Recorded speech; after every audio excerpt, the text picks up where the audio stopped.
बरोबर आहे. कुठं आहे? ते दाखवण द्यायचं रजिस्टर दाखवण. अशा प्रकारे कुठल्याच प्रकारचं साहेब लोक नियम पाळत नाही. बरोबर आहे, बरोबर. तर शेतकऱ्याला कुठं न्याय देणार आहे?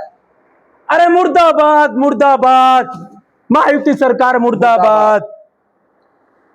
या ठिकाणी शेतकरी चळवळीच्या वतीनं यवतमाळ जिल्ह्याचे जिल्हा कृषी अधीक्षक अधिकारी यांचा आम्ही या ठिकाणी जाहीर निषेध करतो.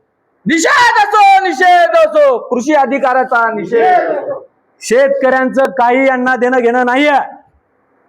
शेतकऱ्याच्या जीवावरती सध्याचं सरकार, हे सगळे प्रशासनातले अधिकारी उठलेले आहेत.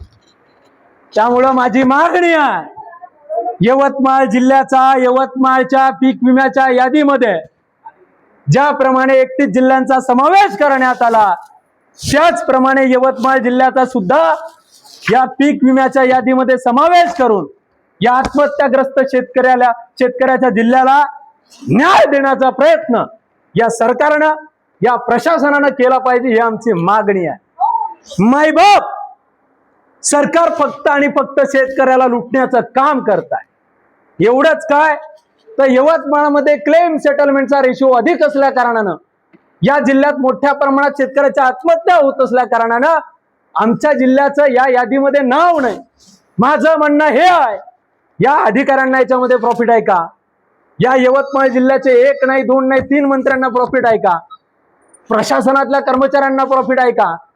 विमा कंपन्यांना प्रॉफिट आहे का? आणि हे असेल म्हणूनच आमच्या जिल्ह्याचं नाव या यादीतनं या भ्रष्ट प्रशासन आणि सरकारनं काढून टाकण्यात आलेलं आहे.